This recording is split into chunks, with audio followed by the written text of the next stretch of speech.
Mark the date and time. Friday, 14 July 2023 at 2:35 p.m. The launch of Chandrayaan 3. 4 years after the unsuccessful attempt of Chandrayaan 2, a successful soft landing will make India the fourth country after the US, Russia, and China to achieve the feat.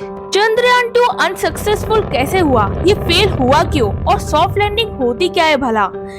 कहानी हम starting से देखते हैं। 2008 जब Chandrayaan 1 launch किया गया था, but it was a moon impact probe that did a hard landing. 4 साल पहले चंद्रयान 2 लॉन्च हुआ था और ये सक्सेसफुली लॉन्च भी हो गया था और इसने अर्थ से लेकर मून तक की डिस्टेंस 384,400 किलोमीटर भी कंप्लीट कर लिया था।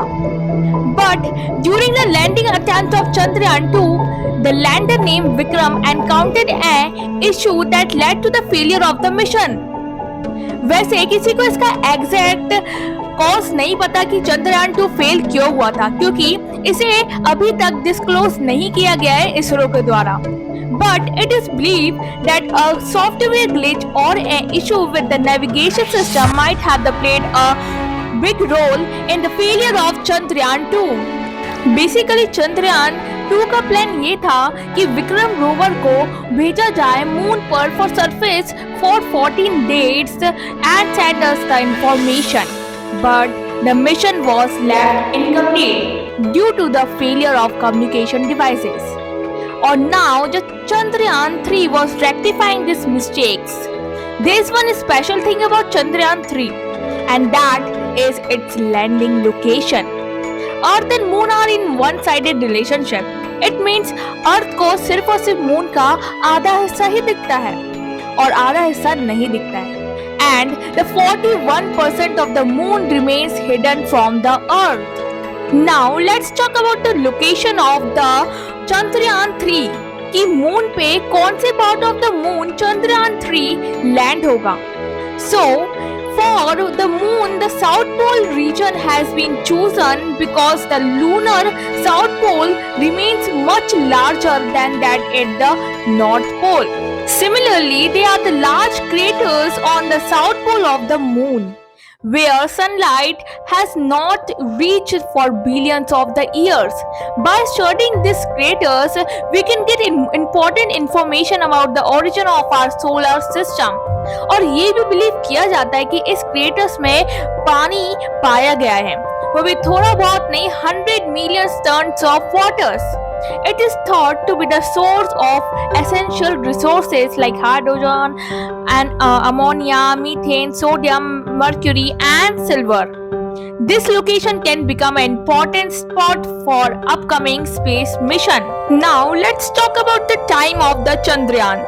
When we saw Chandrayaan 2 हमारा लॉन्च हुआ था जुलाई 22, 2019 को और हमारा चंद्रयान 3 लॉन्च हो रहा है 14 जुलाई को. मोस्ट ऑफ द चंद्रयान जो है वो जुलाई को ही लॉन्च क्यों होते हैं?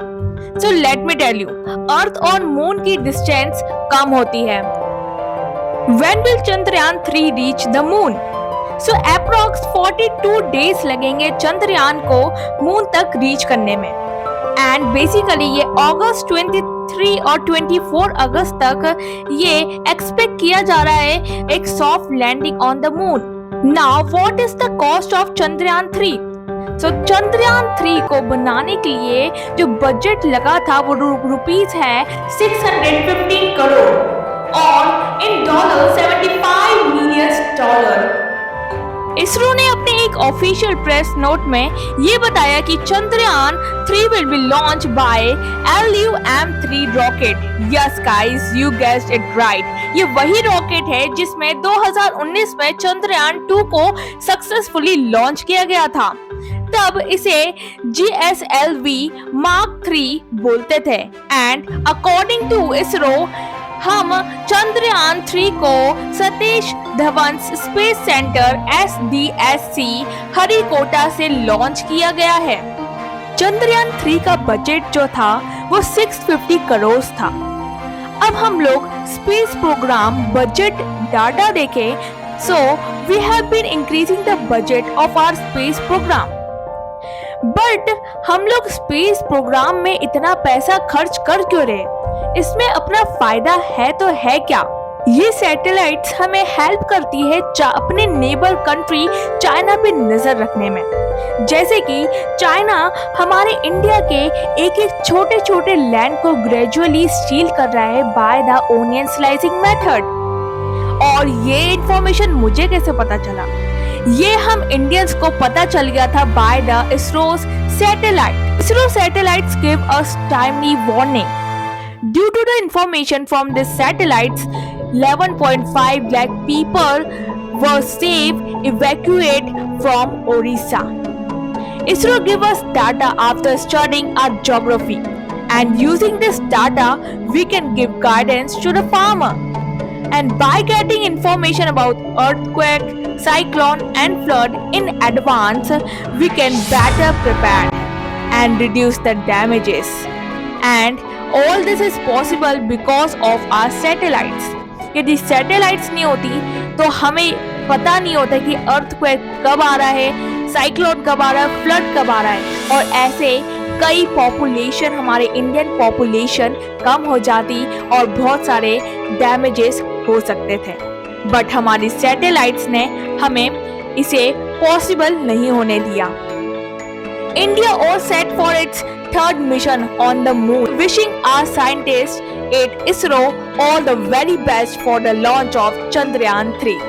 एक बार फिर चांद पर लहराकर रहेगा हमारा तिरंगा। जय हिंद, जय भारत।